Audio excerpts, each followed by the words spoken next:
चलिए जो भी हो, अगर आपको लगे कि और स्लो करना चाहिए तो आप मुझे बता सकते हो, ठीक है। तो हम बात कर रहे थे कौमार भृत्य की परिभाषा की। तो कौमार भृत्य दो शब्दों से मिलकर बना है। पहला शब्द है कौमार, जिसको हम क्या बोलते हैं, बालक। कौमार बोल सकते हैं, कुमार बोल सकते हैं, कुछ भी बोल सकते हैं।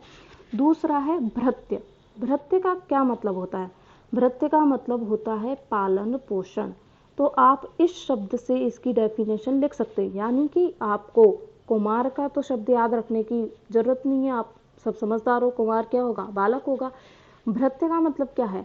उसका पोषण। तो आप इसी से इसकी डेफिनेशन खुद से बना सकते हो, आपको कहीं पढ़ने की जरूरत नहीं है कि कुमार भृत्य क्या है। जिस शास्त्र के अंदर बालकों का पालन पोषण, और आपको एक पॉइंट और ऐड कर देना है, क्योंकि हम अगर बालक के अंदर रोग बता रहे हैं कि बच्चा इन रोगों से ग्रसित है, पीड़ित है, तो हम उनकी चिकित्सा भी तो बताएंगे।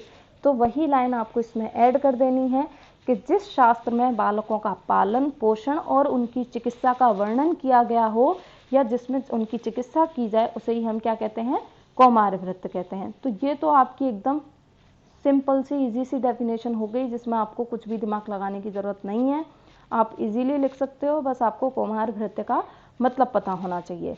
आचार्य चक्रपाणी क्या कहते हैं? कुमारस्य भरणम अधिकृत्य कृतम कौमार भृत्यम। क्या मतलब है इसका?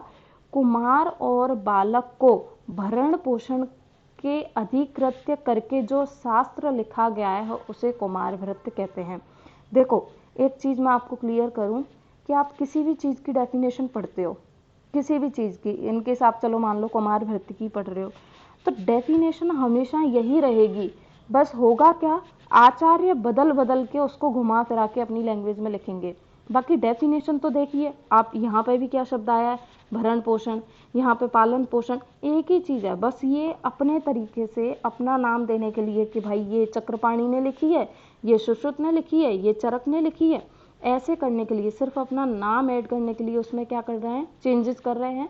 बाकी डेफिनेशन तो हमेशा यही रहने वाली है कि जिसमें बालक का पालन पोषण हो रहा हो, जिसमें उसकी चिकित्सा हो रही हो, कि बच्चे का पालन पोषण कैसे करना है, बीमार हो गया तो उसकी चिकित्सा कैसे करनी है, इस सब के बारे में जिसमें बताया गया है वो क्या है? कौमार भृत्य। लेकिन बस ये क्या कर रहे हैं? अपने हिसाब से उसको चेंज कर रहे हैं। इन्होंने भरण पोषण लिख दिया, तो आपको ऐसा कुछ अलग से याद रखने की जरूरत नहीं है कि चक्रपाणी ने ये बताया, इसने ये बताया। लेकिन आप ये लाइन अगर आपको याद हो जाए तो आप याद रख सकते हो, क्योंकि यहाँ से 2 मार्क्स में क्वेश्चन आता है। तो कुमारस्य भरणम अधिकृत्यम कृतम कौमार भृत्यम, यानी कि जिसमें उनके भरण पोषण को अधिकृत करके, ध्यान में करके जो शास्त्र लिखा गया है उसको क्या बोलेंगे? कौमार भृत्य। ये भी आपकी कुछ इंपॉर्टेंट डेफिनेशन नहीं है, आपके एग्जाम में केवल कौमार भृत्य की एक ही परिभाषा पूछी जाती है, वो है ये, ठीक है।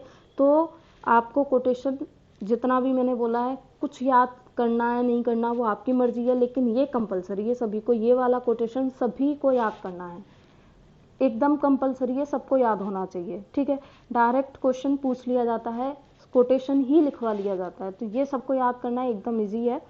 तो उससे पहले हम आचार्य सुश्रुत की बात कर लेते हैं कि आचार्य सुश्रुत क्या कहते हैं। आचार्य सुश्रुत ने, अब देखो आचार्य सुश्रुत और बड़ी संहिता है, तो आचार्य सुश्रुत ने थोड़ा उसमें और ऐड कर दिया। और क्या ऐड किया इन्होंने? कुमार का भरण पोषण तो रखा, मैंने अभी बोला कि ये शब्द तो कहीं नहीं जाएगा, ये तो रहेगा, बाकी इसमें कुछ कम कर देंगे, कम तो क्या ही करेंगे, बाकी इसमें कुछ अपना ऐड कर देंगे, अपना नाम देने के लिए कि हाँ भाई ये आचार्य सुश्रुत ने दिया। तो इस तरीके से आचार्य सुश्रुत क्या कहते हैं? कौमार भृत्यम नाम कुमार भरण धात्री क्षीर दोष संशोधनार्थ दुष्ट स्तन्य ग्रह समुत्थानंच व्याधि उपशमनार्थम। कोटेशन देख के डरना नहीं है आपको, ये कोटेशन आपको याद भी नहीं करना है, हिंदी में याद कीजिएगा। आपको 1-2 पॉइंट ऐड करने हैं। जो लोग अच्छे से डेफिनेशन लिखना चाहते हैं, एग्जाम में डेफिनेशन आ गई तो उन लोगों को अच्छे से याद करना है ये हिंदी में, कि सुश्रुत ने क्या बोला है? जिस तंत्र में कुमार या बालक के भरण पोषण, ये लाइन तो आपकी फिक्स हो गई, इसमें तो कुछ चेंज करना नहीं है। कुमार के भरण पोषण प्लस, अब कुमार का भरण पोषण कौन कराएगा? धात्री कराएगी। अगर धात्री का स्तन्य दूषित है धात्री को स्तन्य दुष्टि है तो उसका पहले हमें शोधन तो कराना पड़ेगा, उसकी चिकित्सा तो करानी पड़ेगी, तभी तो ये पॉइंट हमारा क्लियर या कंसीडर हो पाएगा कि उसका भरण पोषण हो रहा है कि नहीं हो रहा है।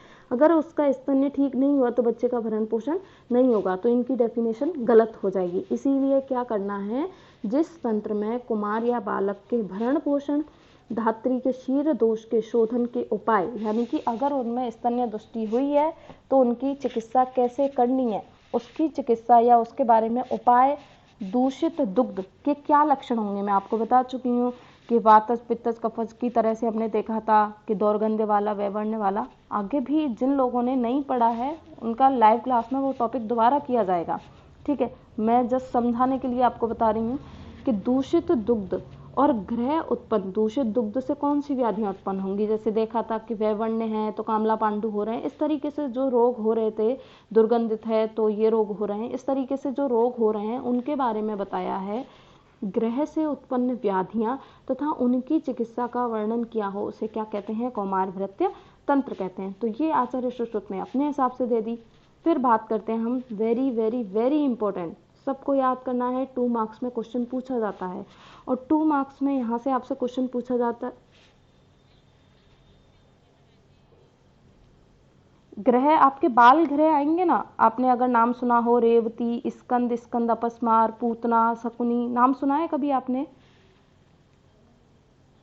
हाँ, तो वो आपका एक अलग टॉपिक है, मैं ज़्यादा डिटेल में यहाँ नहीं जा रही हूँ क्योंकि फिर ये टॉपिक छूट जाएगा अपना, तो मैं वो वहाँ आपको क्लियर कराऊंगी। तो ग्रह से उत्पन्न जो भी रेवती ग्रह, पूतना ग्रह है, उनसे अंधपूतना ऐसे करके जो हैं, उनकी चिकित्सा भी किसमें बताइए आचार्य सुश्रुत ने, कौमार भृत्य के अंदर बताइए, ऐसा इसके अंदर लिखा हुआ है। क्लियर है?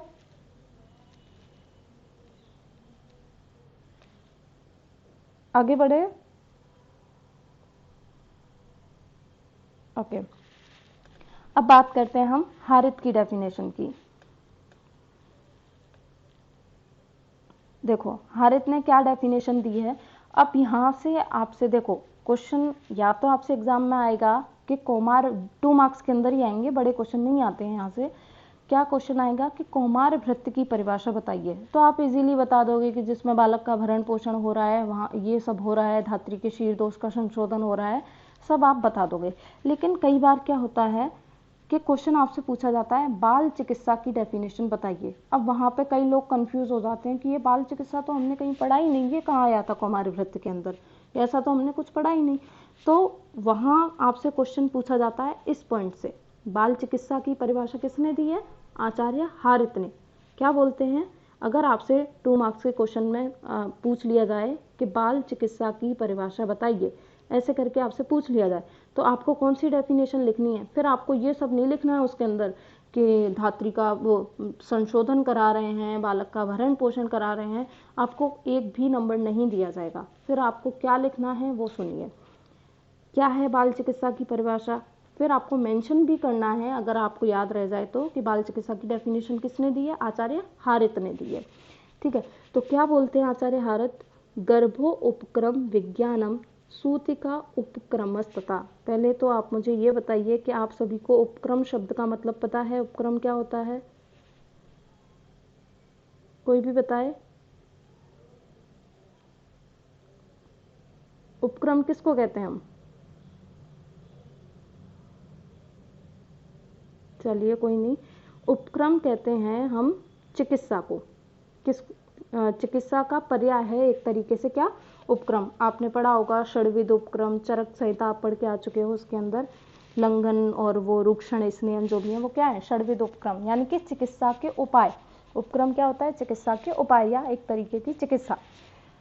तो आचार्य हारित ने किसकी चिकित्सा बताई है। अब मैं आपको पहले लाइन से ही क्लियर करती चल रही हूँ कि हम यहाँ पे 3 लोगों के बारे में पढ़ेंगे। मेन जो अपना रहेगा फोकस वो तो रहेगा कुमार पे, किस पे रहेगा, कुमार पे। लेकिन उसके साथ साथ हमें ये भी तो देखना है कि उसकी माँ हेल्दी है कि नहीं। अगर माँ हेल्दी नहीं होगी तो बच्चा कहाँ से हेल्दी होगा। इसीलिए आचार्य हारित तीनों को साथ लेके चलते हैं, किस किस को, गर्भिणी को, सूतिका को, यानी कि गर्भिणी सूतिका है तो उसकी माई, लेकिन एक गर्भावस्था वाली हो गई, एक आफ्टर डिलीवरी हो गई, ठीक है, और एक बालक को। इन तीनों की चिकित्सा के बारे में जिसमें बताया गया है उसको कहते हैं बाल चिकित्सा। अब देखते हैं डेफिनेशन क्या है, आपको कोटेशन याद करना है, बार बार बोल रही हूँ मैं। गर्भो उपक्रम विज्ञानम सूतिका उपक्रमस्तता। तो आपको उपक्रम का मतलब क्लियर है। अगर आपको उपक्रम का मतलब क्लियर है तो मुझे आगे हिंदी में इसकी समझाने की ज़रूरत नहीं है।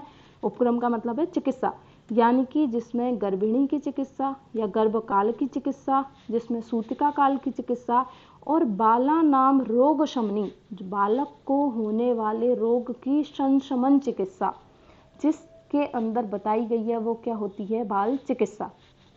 अब मुझे लगता है आपको ये डेफिनेशन याद हो गई होगी, क्योंकि आपको तीन चीज़ तो हमेशा याद रखनी है। गर्भिणी से गर्भ हो गया, ठीक है, एक हो गई सूतिका और हो गया बालक।